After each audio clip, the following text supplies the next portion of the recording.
Hello friends, मैं हूं आपका दोस्त शिवपाल राम कुलहरी। आज हमारा टॉपिक है बाल विकास व शिक्षा मनोविज्ञान। लेकिन उससे पहले आपसे रिक्वेस्ट है कि अगर आप नए हो तो हमारे चैनल को सब्सक्राइब कीजिए। तो चलो दोस्तों, चलते हैं क्वेश्चनों की ओर। पहला क्वेश्चन, राष्ट्रीय शिक्षा नीति 1946 में शिक्षा का निम्नलिखित में से कौन सा स्वरूप वर्णित है? तो जो शिक्षा नीति 1946 थी, उसमें शिक्षा का जो स्वरूप था वो था 10+2+3, यानी 10वीं के बाद में 12वीं और 12वीं के बाद में ग्रेजुएशन। नेक्स्ट क्वेश्चन देखिए, विद्यालय के संचालन के लिए आवश्यक है। तो विद्यालय के संचालन के लिए विद्यालय प्रबंधन भी आवश्यक है, विद्यालय संगठन भी आवश्यक है, विद्यालय प्रबंधन भी आवश्यक है, विद्यालय प्रशासन भी आवश्यक है। यानी उपयुक्त सभी इसका सही आंसर होगा।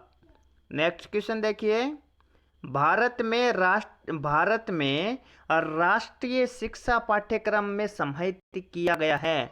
तो राष्ट्रीय जो शिक्षा पाठ्यक्रम है उसमें स्वतंत्रता आंदोलन का इतिहास भी समाहित किया गया है, संवैधानिक दायित्व भी सम्मिलित किया गया है, पर्यावरण संरक्षण भी सम्मिलित किया गया है। अर्थात उपयुक्त सभी इसका सही आंसर होगा।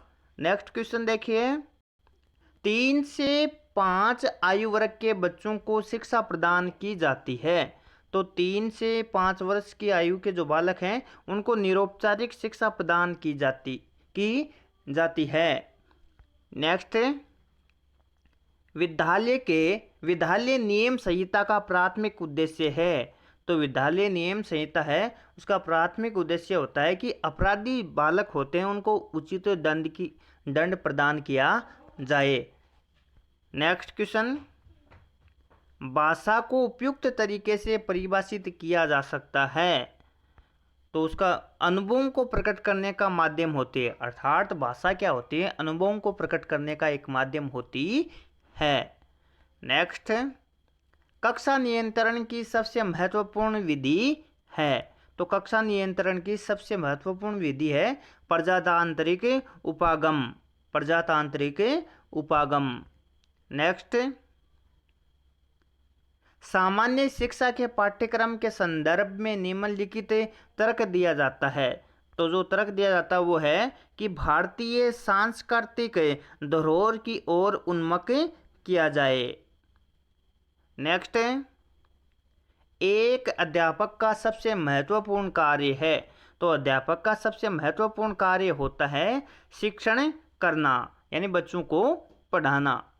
नेक्स्ट, स्कूल से भागने वाले बालकों को स्कूल से भागने वाले बालकों को कारण जानकर उन्हें दूर करने का प्रयास करेंगे। भाई उनके भागने का जो कारण है उसको जानने का प्रयास करेंगे और फिर उसको दूर करेंगे। नेक्स्ट क्वेश्चन देखिए, कक्षा में छात्रों के बैठने का पर्याप्त साधन नहीं है। तो इस स्थिति में हम क्या करेंगे? तो हम करेंगे समायोजन करने का प्रयास करेंगे। नेक्स्ट, आपकी राय में जीवन का प्रमुख सिद्धांत होना चाहिए। तो इसका आंसर अलग अलग हो सकता है। तो इसमें मेरा मानना है कि कठिन श्रम और धनवान बनना। आपका अलग भी हो सकता है। नेक्स्ट, विद्यालय में कक्षा प्रबंधन ठीक नहीं होना घातक है। तो विद्यालय में कक्षा प्रबंधन ठीक नहीं होना ये होता है शिक्षक की अकुशलता का प्रतीक होता है। नेक्स्ट, शिक्षक को अच्छे कार्य करने के लिए सबसे अच्छे प्रोत्साहक उपाय निम्न में से क्या है? तो वो होगा धन व प्रशंसा पत्र देना।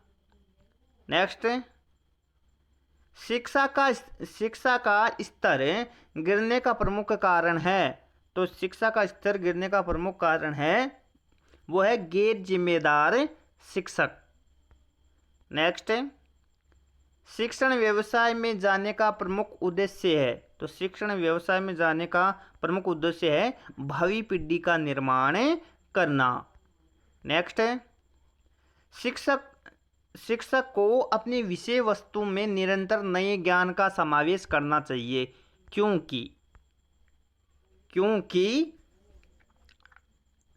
क्योंकि इससे होता है कि अध्यापक होता है उसकी योग्यता का ज्ञान बढ़े, ये भी हो सकता है।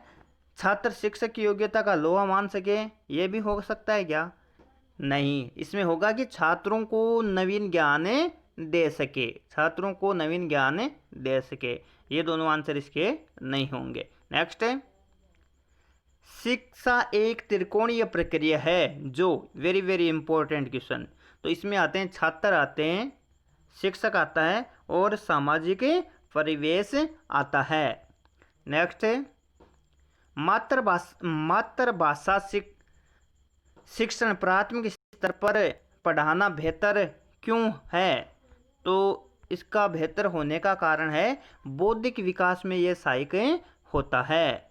नेक्स्ट क्वेश्चन देखिए, अध्यापक छात्रों में सामाजिक तथा नैतिक मूल्य संप्रेषण कर सकता है। तो वो करता है पाठ्य सहगामी क्रियाओं की अधिकता से, पाठ्य सहगामी क्रियाओं की अधिकता से। तो दोस्तों, अगर वीडियो अच्छा लगा हो तो लाइक कमेंट शेयर कीजिए।